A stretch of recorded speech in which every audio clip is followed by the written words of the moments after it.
Hi everyone, Markman here. So in this video we're going to be doing the third episode in the series loading up 4570. So we've gone through the whole process in the earlier videos. If you haven't seen them, jump onto my channel and go back and you see the whole process of getting to this point where we've sorted, cleaned, sized, we deprimed, we sized, we put the expander flare in there and we've primed them. So we've done all that and we've come to this point now where we're going to be powder charging, where we're going to be using the AND FX120 scale and the V4 trickler. So we're going to be doing that, and we're also then going to be seating and probably crimping the bullets as well. So if you like these videos guys, please like, share and subscribe. Don't forget to hit that bell notification and you'll get updated on all new videos coming out. I've got a bunch coming out this weekend, so just keep an eye open for them. So starting off, we're going to be using the Hornady Monoflex 250 grain bullets. So I'm doing two sources for the powder. So the first one is going to be obviously the Hornady reloading manual, and we've got two 4570 government 1895 Marlin, because it's going to be shot through my Marlin. And over here we have the 250 grain Monoflex bullets. It gives us the overall cartridge length, various powders and powder charges, and a rough velocity feet per second on the top. And I wanted to show you the difference between the Hornady manual and then when we go on to the IMR site, because we're going to be using IMR 4198. That's the powder I decided to use. So I've loaded up on the website here. Just move the camera, hopefully you can see all this while we're doing this in real time. So I've gone in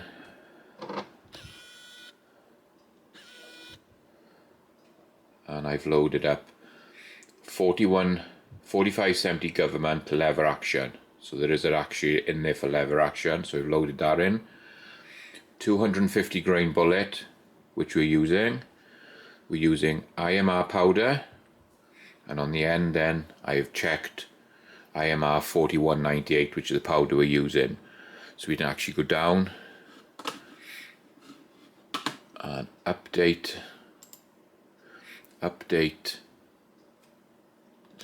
data, and we can scroll down and there it gives you 250 grain TSX bullet cases. They're saying Winchester, they're telling me to use CCI 200 primers, but we've used the match primers, the federal ones.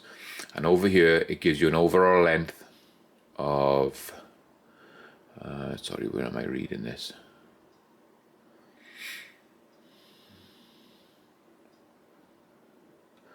An overall length of 2.525, and in the Hornady book it's telling us 2.587. So on the IMR site, a little bit shorter. But what the biggest thing is here, starting levels. So with the Hornady, if we can see this, let me get this here. IMR 4198 is telling us start at 41.5. That gives you 1800 feet per second, and then up to 43.4, 45, 47. Then the highest load they're telling us is 49.2, which gives us 2200 feet per second. But when you check on the IMR site, it's telling us to start at 47 grains, where the Hornady book says 41.5, and its highest load, maximum load, is telling us 55.3, and the maximum load 49.2. So there's quite a variance between what the Hodgkinson's or the IMR site is telling us for that particular bullet to what the Hornady book is. So you can see that it gives you so you can see it's giving us two different, quite different measurements. So with this one starting at 47 to 55, and the book from Hornady, just zoom into that, and the book from Hornady is telling us to start at 41.5 to 49. So I'm going to start off on the cautious side loading these rounds. It's a new rifle, first time loading 45-70 for me, so I'm going to go off the lower measurement here. We could do one more quick check. Let me get the lineman book out while we're here, and I'm going to check what the lineman book says just as a comparison. Bear with me a second so I can get this. 45-70, 335. I'm going to do one more check and see what the book says, and then I can make my decision. 45 Marlin. Okay, so in the actual lineman book, the lowest powder charge they've got is 300, so that's no good to us. So there's no good there. So what I'm going to do, I'm going to err on the safety side, guys. So I'm going to start off at, I'm going to go straight in at 42 grains. This says 41.5. I'm going to start at 42. We're going to jump up 2 to 44. And then we'll jump up another 2 to 46. So those will be the 3 round sizes that we're going to go for on these rounds. So it'll be, we'll do three different charges. And then if we need to go up any more, we can go and shoot them, see what the pressure signs are like, and we can take it from there. So like I said, we're going to be using the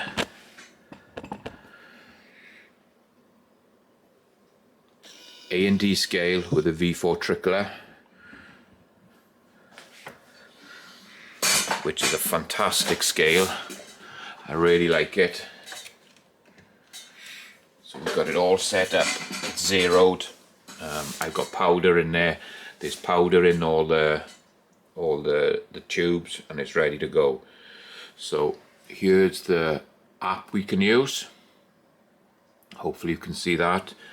I've already calibrated everything up, so it's a straightforward. We're going to go in, we're going to drop powder. So the pan is empty, and you can see there then it's zeroed. I'll try and bring you in here as close as I can so you can see all this working.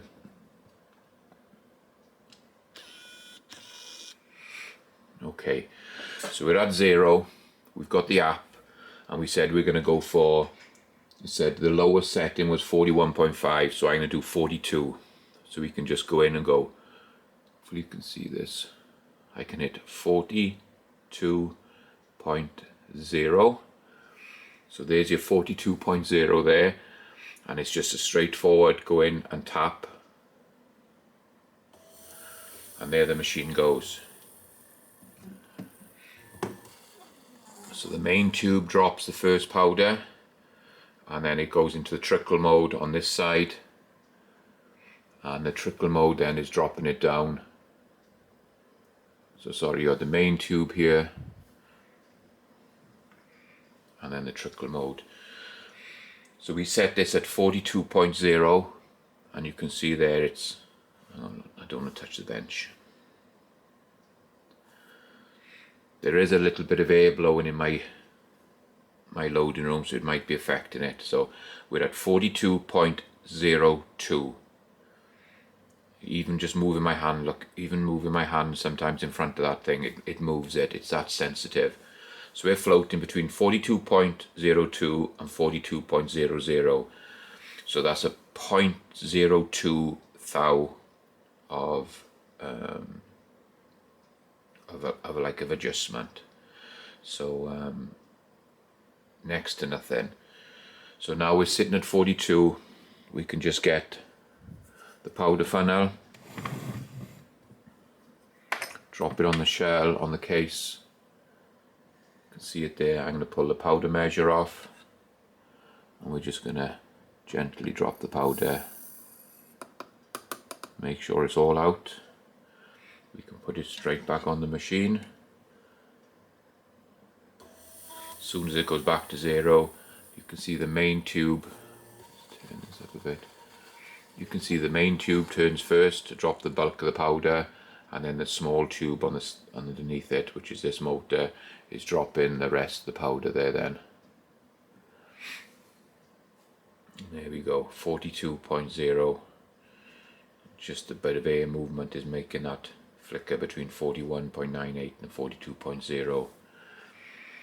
So let's just take the funnel off the piece of brass, and hopefully you can see inside there how far. So the powder is probably up to about that height where my nail is on my thumb, just around here. So the powder sitting at about that height with 42 grains. So there's plenty of room. Even if I tap this down, it settles down, goes down a bit further.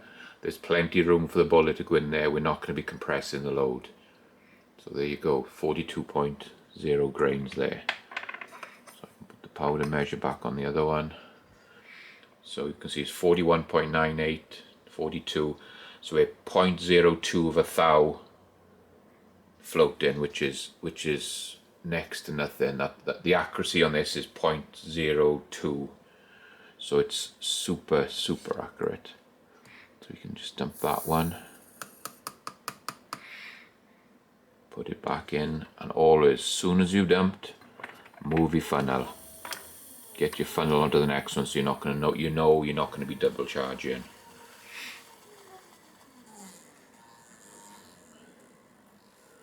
So again, you can see it's all going through pretty quick. We're at 41.96.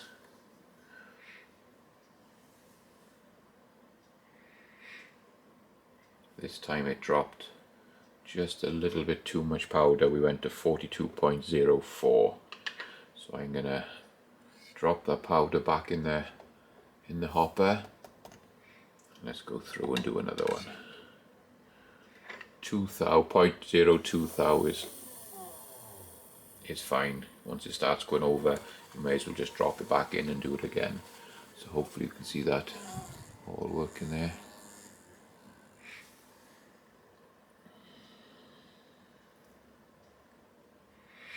41.98, 42. There we go, 42. So like I said, I've got a little bit of air movement in here, which is affecting it just a touch. I'm going to move the funnel to the next piece of brass, and I want to bring this up so you can see the motors working when I put the hopper back in. So you put this in. So you'll see this first tube here, once it goes to 0, is turning and dropping the powder. It drops the bulk of the powder from this side, and then the motor on this side starts and it's doing the fine trickle. It's dropping the grains at a time through the small spout.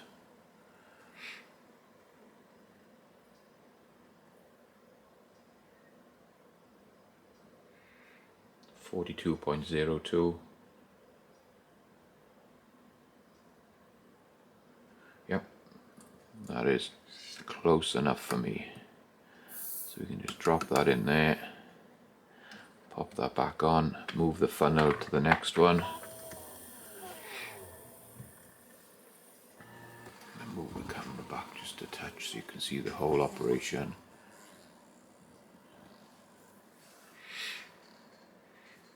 Great scales.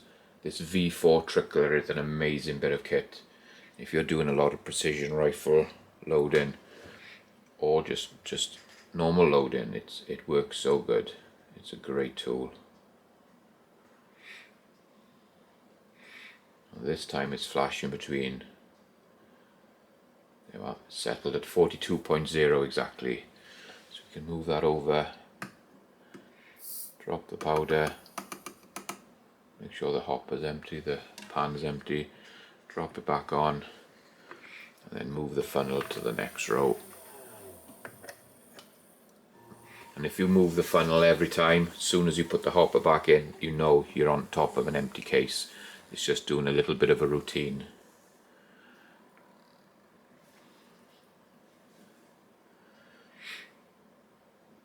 There we go, 42.0.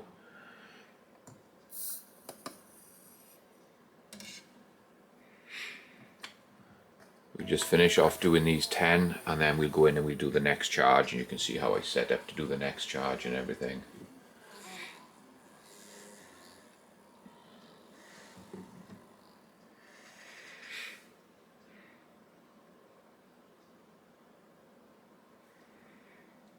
.98. Still trickling. There you go. It's hit the 42.0. Smack on again, and you can see just float in between 0.0 and 0.2. There we go. You can empty that one. Back in place. Move the funnel.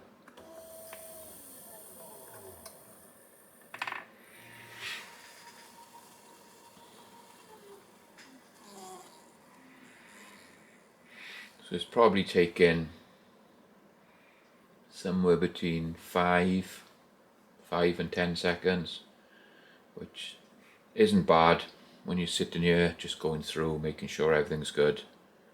It's 41.98, so we're just down a touch on that one. It's not going to make any difference. On these first set of loads, it's going to be the first rounds through this gun, so we're going to be over the place a little bit at the moment. I think we're not going to be putting hole in after hole straight away.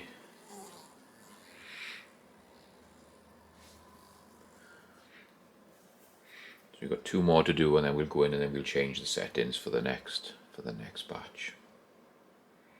There you go, 42.0.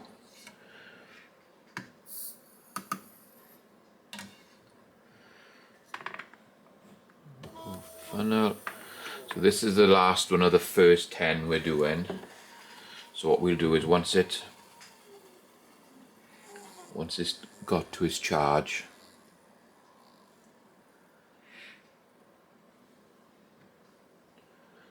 .0, so what we do then is, where it says up here the grains, just hit that and it actually switches the machine off.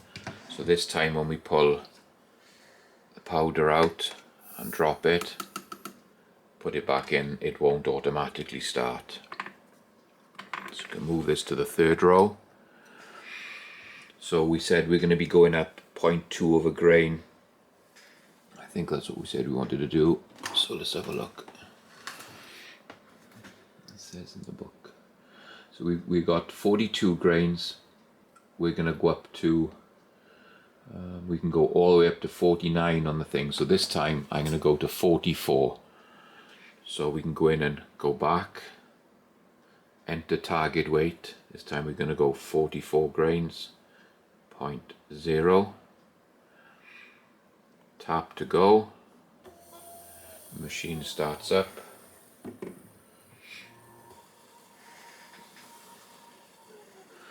And with these being not cast bullets, normal full metal jacket bullets, we can I can jump up a little bit more in the grains. So this one's came out and we're at 43.98 and it's finished there, so it's just 0.02 down. So take that off, drop the powder, go for the next one. Such a great machine.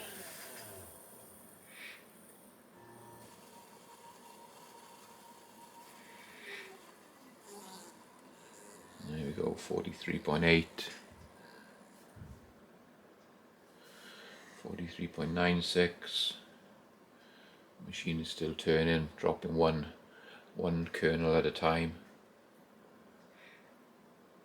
43.98 and 44. It's just floating between 44 and 44.2. So I'll go through now and I'm just going to finish this 10 off and I'll bring you back when we go up to the next level, guys. Okay, so we're on the last one now of the second batch that we've been doing at 44 grains. So this is going to be the 10th. So we've done 10 at 42, we've done 10 at 44, and then the next step then we're going to be doing 46s.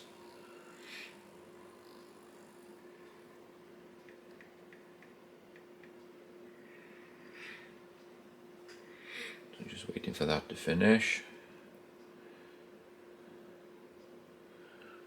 Hopefully you can see everything there, guys. It's just 43 and 44. So we can just empty that one in there. I'm not going to put the hopper straight back on, so we need to go to the next row.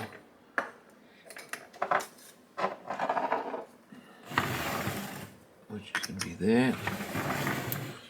So now we need to go switch it off. I can put the hopper back in and everything goes to 0, doesn't motor out. So we're at 44.0 grains, so we can go out and go 46.0 grains this time, so we're going up another 2 grains. And we're still under the maximum, well under the maximum of what Hornady's saying, and we're under the maximum on the IMR website as well. And with it being 2 grains of difference between them, what I can do is I can shoot the groups, see which group out of them has got the tightest group, and then we can come back then and we can go from, say it's 46 is going to be the best group, we can start going down from 46 to 45.8, 45.6, or going up from 46.2, 46.4 to find the sweet spot where we are. So we set it at 46 and there you go, it dropped it smack on 46. So these are going to be like the tester rounds, the feeler rounds, to see how much powder this gun actually likes, which is the nicest group. And then we can come back and fine tune it then on this machine in point grains rather than in full grains, until we get a nice round that the gun really likes. And once we get there, we're good to go. Set it all up in the data book and we're good to go. 45.46. Let's just drop that one. Okay, I'll finish these off, guys, and I'll bring you back. Okay, so we're on the last of the 10 of the 46s. So I'm not going to put that back on for a minute. So I got 20 cases left. So we've done 42 for 10, 44 for 10, 46 for 10. So this time I'm only going to jump up 1 grain. I'm going to go to 47, and then the next 10 we'll do 48, which is still under the maximum off the website and off the Hornady book, so we're still well under what they're telling us the maximum is. So this time we can clear, go in and clear. We're going to go 47, we're only going to go up 1 grain this time, 0.0. We can put that back onto the gauge. It's all zeroed. Tap to set target, and we're away. So like I said, 42, 44, 46, we're jumping up 1 grain now to 47, and then the last lot will be 48. And then we'll go in and we can seat the bullet. So there we go. If you can see that, guys, we smack on 47. Pop that in there. Back on there to do it. So I'll go through and finish off doing these. We're going to do 10 at 47, then 10 at 48, and the whole tray will be full and done. So I'll bring you back once we've done that.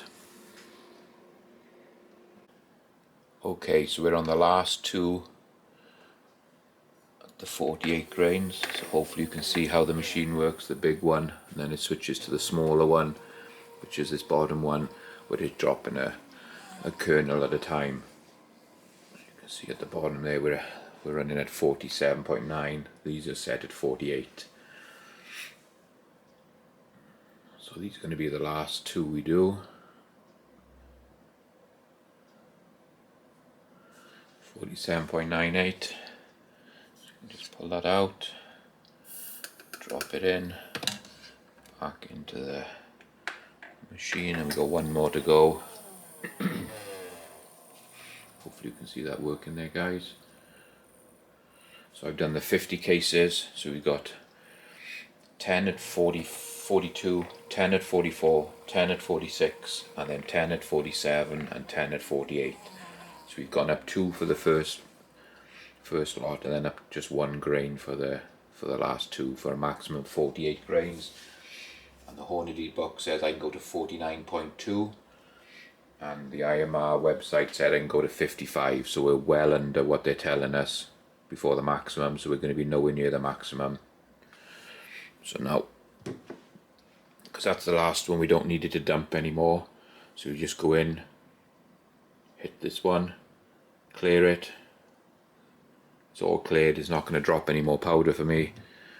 I can pull that one, it's 48 grains. That one's all done. So let me just get one of those cases, just tap it down a little bit so you can see. So this one has got 48 grains in it. Hopefully you can see there how much we've got space for the bullet. Let's go and get one of the projectiles.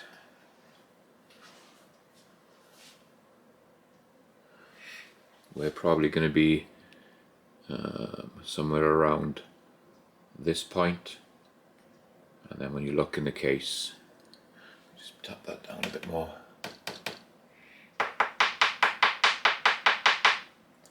Once that levels out at 48 grains, it's just going to be sitting on top of the powder, maybe a tiny bit of compression, but I don't think it's going to be a lot.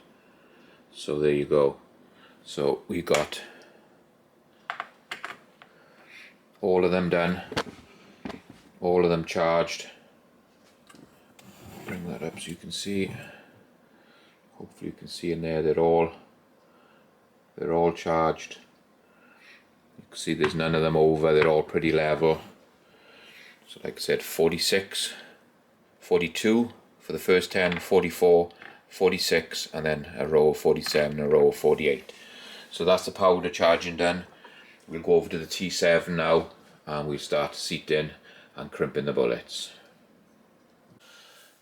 Okay, so we're over here on the T7, so I thought I'd make up a couple of dummy rounds first, and I got into all sorts of trouble with these dies. I got the Lee dies, and I've got the RCBS cowboy dies. So what was happening was, I was sizing, we've done everything sized and expanded with the Lee dies, and what was happening was I wasn't able to get enough crimp to stop these bullets from turning, so I could actually hold the bullet in my hand and they were turning. And then when we were using the Lee factory crimp die, and I just couldn't get them to stop turning. And then when I was doing the same then with the cowboy crimp die, the bullets were turning, which you can see there. Look, it's still turning now. I can hold that bullet and turn, and look how much it's crimped and dented all the way down. So we were having problems where these bullets are just turning and I couldn't get enough crimp on them. And there's another one I did, and you can see I can hold the bullet and it actually, the thing is turning. So I phoned Walter Viejo and we had a good long chat, and you can see that one's got the crimp with no grooves in it. This is through the Lee factory crimp. Look, I can hold the bullet and it just turns. And what we came up with was the Lee sizing die and deprimer is wider, or the hole in it, how the best way to explain it is, it's the hole is too big. So when we were using the cowboy die, it was much tighter.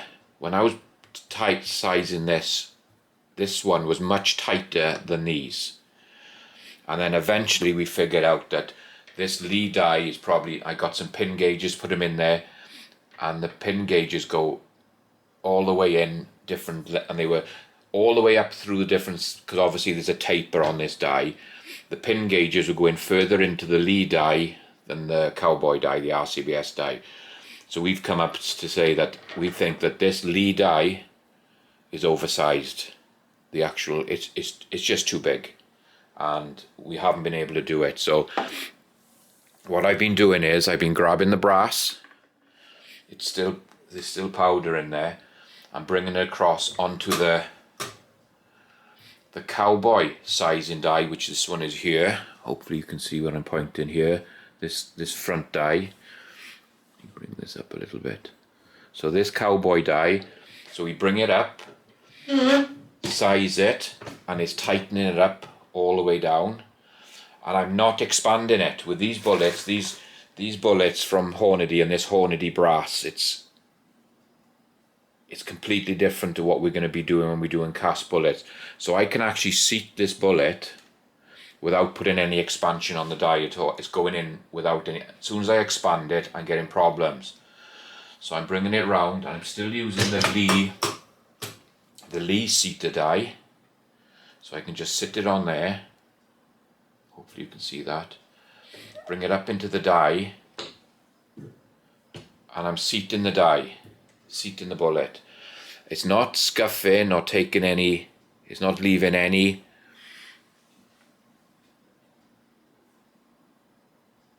I don't know if you can see, it's not leaving any, it's not taking any of the coating off. And now we've got the measurement, which is 2.587. So if you can see that, 2.587. That is the actual length in the Hornady book. And it just leaves me just enough of the groove to see that I know that it's going to crimp. And then it's still going in the case gauge, because obviously I haven't flayed it. So then I bring it back onto here, and I bring it round to the cowboy seating and crimping die, and I've set this up to crimp. So I can bring this up, and I can feel it crimping, and hopefully you can see it has done a nice crimp now. It's actually roll crimped into the groove.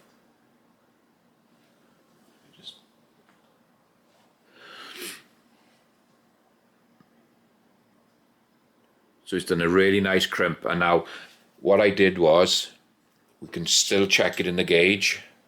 It goes into the gauge perfect, comes out.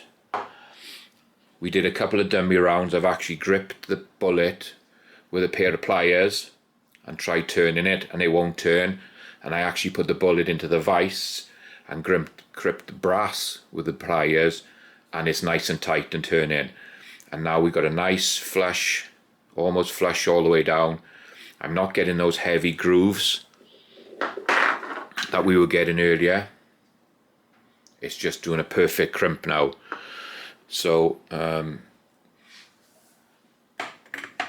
we discussed with Walter, and Walter said what's the best to do is make some rounds up, measure every single one right on the brass, the exact length, load the gun up, shoot one, pull them all out and measure them. And if they're all the same, load them back in again, shoot another one, and measure the ones that are left, just to make sure that the crimp and everything now is staying where it should be, and we're not having any movement. So it was a big problem. I was really scratching my head over it. I didn't know what was going wrong. We were trying different things, and in the end then we figured out that the Lee die is oversized. So all I'm doing, and I'm using the RCBS cowboy dies, sizing them back, seat the bullet. Bullet is seating perfect now, all the way around, and then take it back, and we're using the cowboy die to do the crimp. And there you go. Hopefully you can see that.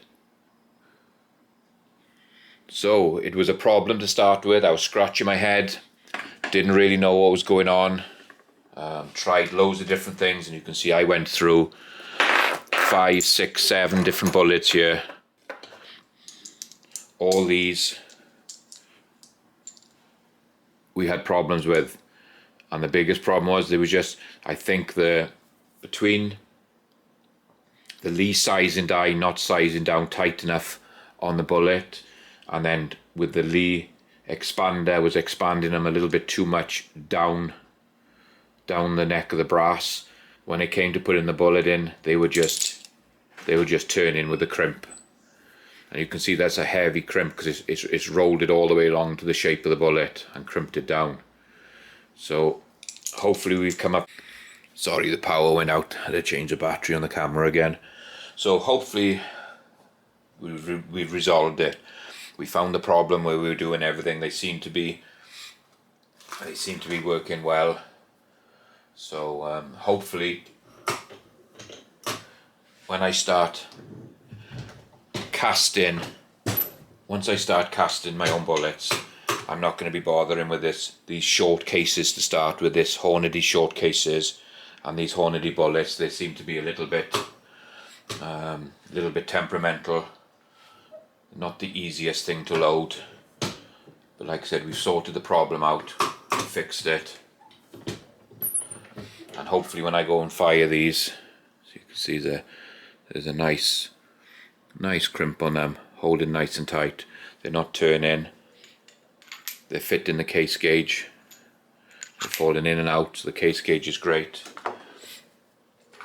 And we've got a length of, this one is a little bit shorter, but then they are rubber tipped, so they could be all over the place a little bit.